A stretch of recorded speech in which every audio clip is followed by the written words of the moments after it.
Today's video starts on page 12 in your 5D packet. It's a little review of what a relation is. I'm going to read through this page rather quickly. This is a quick review because we have a test coming up. A relation is a set of ordered pairs. The first number is the input, also known as the domain or x values. The second number is the output. It is also known as the range or the y values. Given this letter A, our domain is our inputs. So in set notation, curly brackets, we would say 1, 2, 3, 4 are our input values. And the output values are 2, the range, 4, and 5.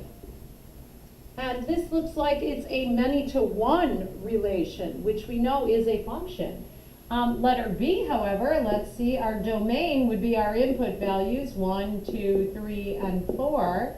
And this is answered in set notation with these curly brackets. And our outputs are 5, 7, and 9. And this is a one-to-many, because 1 goes to both 5 and 7. So that is not a function. They can also be written in ordered pair or a set of ordered pairs form. So notice, again, set notation, the curly brackets. 1 goes to 2, 2 goes to 4, 3 goes to 4, 4 goes to 5. Yes, that is a function. But B, because 1 goes to 2 different, it does not have a unique output. That input does not have a unique output. That's not a function. A relation is a function if for every input there is exactly one output. Yes, the x can't go into 2 different y's. In the above example, only A is the function, B is not. You can also find a function by doing what's called the vertical line test. So the examples you can see here is a function because the vertical line only passes through one x. The x value has only one y value. Yes, this curve is a function. No, not a function because we have 2 x values have 2 different y. One x value, excuse me, this x value, say it's 2, has 2 different y's, does not pass the vertical line test.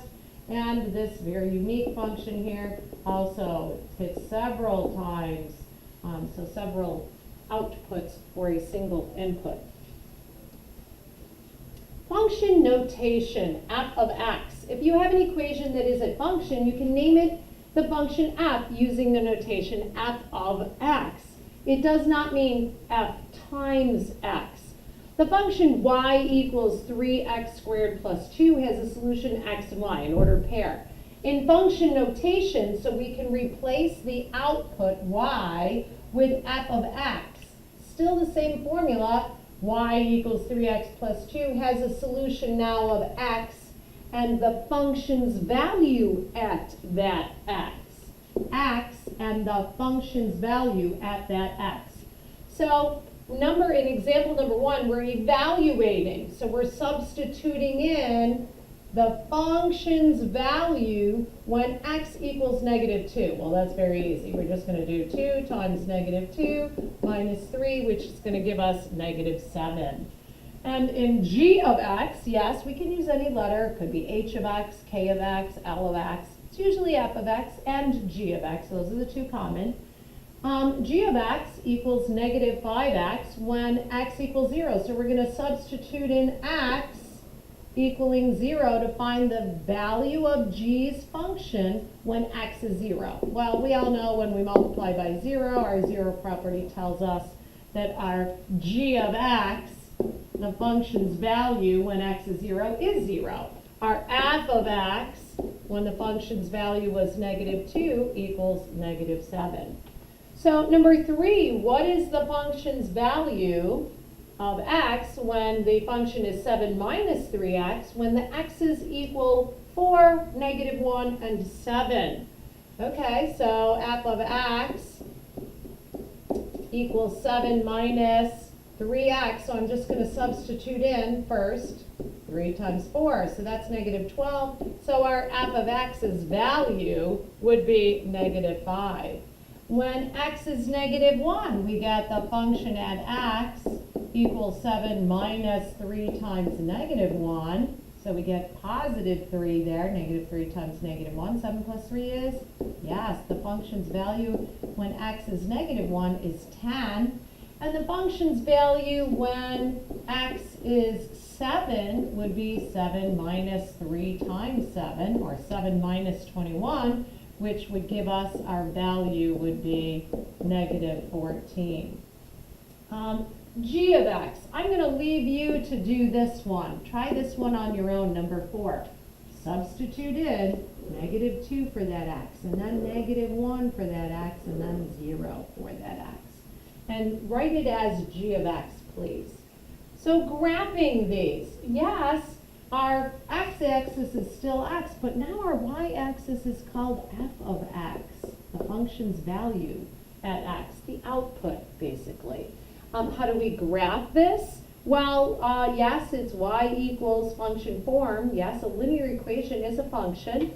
So I'm going to graph this. M would have to equal negative 1/2, and my b would have to equal 3. And so 3 and negative 1/2, down 1 and over 2, down 1 and over 2. Get our 3 points. We're going to take our nice straight line and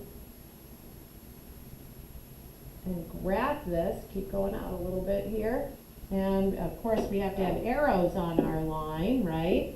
And that is the line f of x. So now we're going to label it f of x equals 1/2 x plus 3. The function's value at, negative 1/2 x plus 3.